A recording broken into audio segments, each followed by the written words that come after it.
Have you ever peered into your reflection, wondering why your eyes are precisely that color? Did you sense that something more than mere biology lies veiled behind your gaze? Carl Jung posited that nothing in human life is coincidental. In his view, even seemingly minor physical attributes, such as eye color, can be symbolic expressions of the deeper, unconscious. Eye color isn't solely a product of genes. It could be an archetype, a reflection of the inner psychological forces shaping your emotional nature, guiding your life's journey, and sketching the unique tapestry of your soul. Now let's begin. First, blue eyes, the seeker. Blue eyes emanate a distinct sense of detachment and profound introspection. Whether they possess a cold, almost transparent icy hue, or a soft, misty blue, they mirror an inner realm given to contemplation, the search for meaning, and an attraction to the enigmatic. Carl Jung might associate blue eyes with the archetype of the seeker or mystic, a soul yearning to transcend the visible into the unseen, the sacrosanct. These are individuals who don't merely exist, but perpetually pursue truth, purpose, depth. Those with blue eyes are often endowed with a quiet, almost imperceptible, yet profoundly deep emotionality. Outwardly, they may appear reserved, even aloof, but behind this outward simplicity lies a rich inner world, teeming with sensitivity, reflection, and a longing for something just beyond reach. Early in life, such individuals often gravitate toward metaphysics, philosophy, or spiritual practices. Their curiosity is seldom satiated by superficial knowledge. They crave personal revelation, a truth that cannot be logically proven but can be felt by the soul. Jung believed that such an unyielding pursuit is the very first touch of spiritual awakening. For those whose souls are tinted blue, it's less about obtaining answers and more about remaining true to the question, never sacrificing its depth for the sake of a facile explanation. Their path is inward. They seek not only meaning in the external world, but genuine clarity within themselves.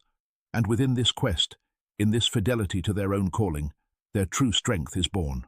Second, brown eyes, the guardian. Brown eyes radiate warmth, stability, and reliability. They seem to embody the energy of the earth, rooted, serene, capable of holding and protecting. Symbolically, these are the eyes of the guardian, a soul whose calling is to care, to safeguard, to remain loyal to their origins and to those they cherish. Individuals with brown eyes often become quiet, yet powerful, stabilizing forces in their environment. They bring an atmosphere of security, balance, and inner strength. Their emotional reliability manifests in their ability to listen patiently, to feel deeply, and to offer gentle support, even when others falter. By nature, they are caretakers, not only in personal relationships, but also in broader social circles. Their presence possesses a healing effect.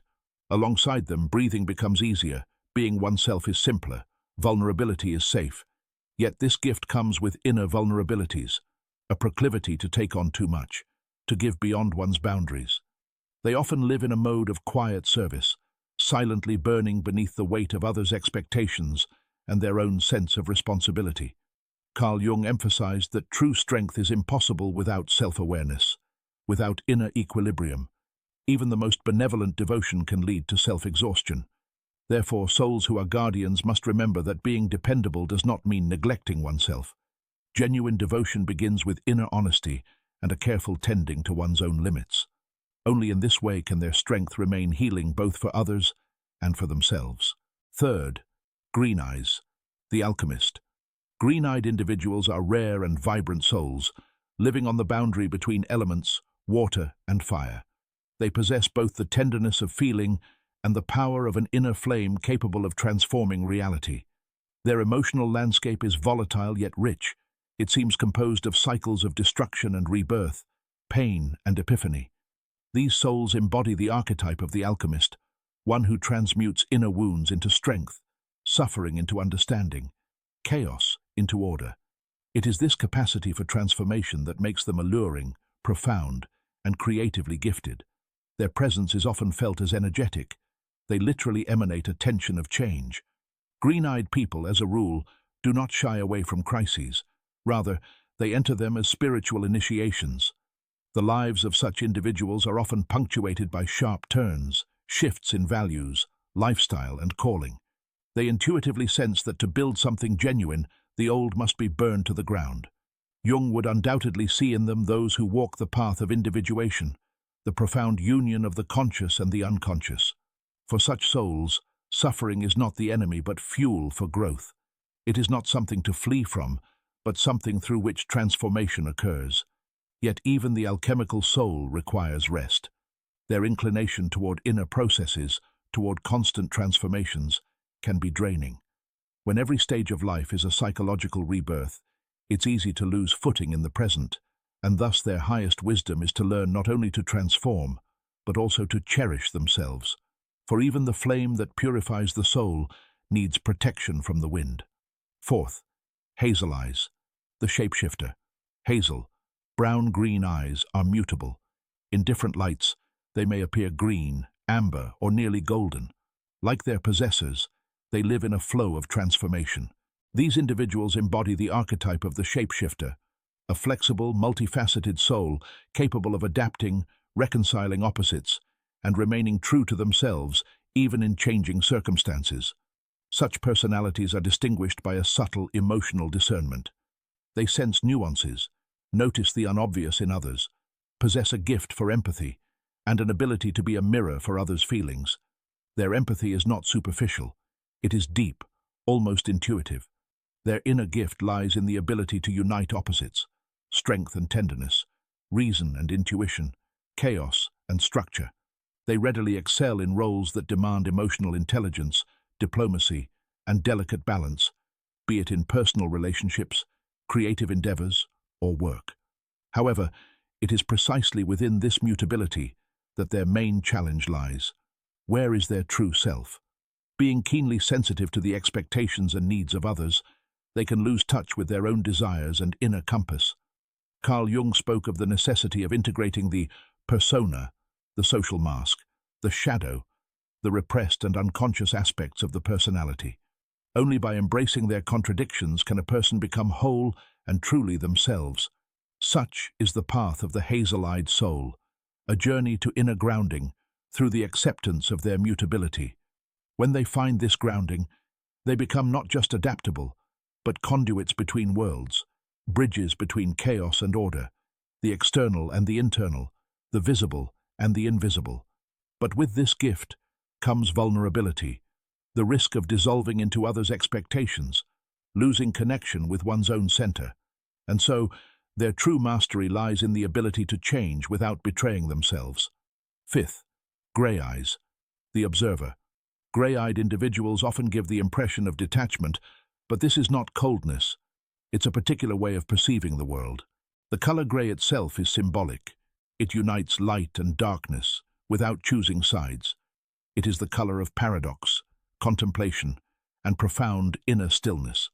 Such personalities resonate with the archetype of the sage or observer, one who looks from a slight distance to better see the whole. They tend to seek out the hidden structures that lie behind words, actions, and events. Their gift lies not in vivid expression, but in the ability to discern invisible interconnections and capture the subtlest nuances of what is happening. Gray-eyed individuals often choose solitude, not out of fear, but for clarity. For them, solitude is a way to attune, to cleanse perception, to find meaning in chaos. They do not run from the world. They study it from the position of an observer, interpreting patterns, constructing logical chains, grasping subtle cause and effect relationships. However, Carl Jung warned that excessive thinking can become a defense mechanism, shielding one from genuine feelings. This is precisely why their path is not only the path of reason, but also a journey back to the body, to emotions, to embodied experience. True wisdom should not be arid. It comes to life only when it unites with the warmth of the heart. For a person with gray eyes, growth begins the moment they allow themselves not only to understand, but to feel, not only to analyze, but to be present. Only then does their observation become not merely knowledge, but a living, unsouled wisdom. Sixth, very dark eyes, the depth. Sometimes referred to as black, these eyes are incredibly intense in color. They evoke images of bottomless lakes reflecting not just light, but also shadow, not as evil, but as mystery, a repository of the unknown. Gazing into such eyes feels like peering into another dimension, into depths that most never even consider reaching. These eyes carry the archetype of the shadow keeper, one who not only confronts the unconscious, but also has the ability to hold it. They may carry not just personal emotions, but also collective pain, ancestral narratives, a multi-layered inner life that is difficult to articulate in words. Their gaze is often perceived as magnetic, simultaneously alluring and unsettling. It can elicit strong projections, ranging from admiration and a sense of mystery to an inexplicable anxiety. People see strength, mystery, sometimes even threat in them, but rarely recognize their true essence, depth and receptivity. Jung would likely say that these souls embody the transformative energy hidden in silence. They possess a strength that needs no demonstration. Their quietness is not emptiness, but a space filled with meaning. They are intuitive, sensitive, and often feel far more than they express. They embody a silence that guards and shields. This silence can be sacred, but also a source of misunderstanding, as it can be difficult for others to penetrate the dense veil of their inner world. However, it is precisely in the moment when such souls embrace their shadow, not as a burden, but as a beginning, that their true unveiling begins. Their depth has the power to heal, not through words, but through their very presence, through a silence in which the other feels seen and accepted. Their task is not to hide, but to allow light to penetrate their own darkness, not to expose themselves forcibly, but to trust enough to share their depth gently, carefully, consciously, for it is there, in the deepest shadow, that genuine illumination can be born and become a light for others. Now, let's take a step back and encompass the entire symbolic landscape that has just unfolded before us. Carl Jung taught that the body and psyche are inseparable. The body is not merely a shell, but a living map of inner reality, a means of expression for the soul, and the eyes may be its most expressive, most symbolic point. Eye color can be perceived as an energetic imprint, an archetypal echo passing through you, reflecting your inner essence. But beyond color, there is something even more important: the gaze, how you look, how you perceive others, how you witness what is happening. The gaze is the soul in motion. It carries your path, your uniqueness, your hopes, fears, and the wisdom accumulated through life experience. To look consciously is to participate in the process of individuation, as Jung described it. It means not merely seeing but being present, not simply observing but recognizing the essence in yourself, in others, in the world. Your path matters, and perhaps your gaze is the key to its unfolding. If you liked this video, subscribe to the Wisdom of Time channel and our Telegram channel. Thank you for watching.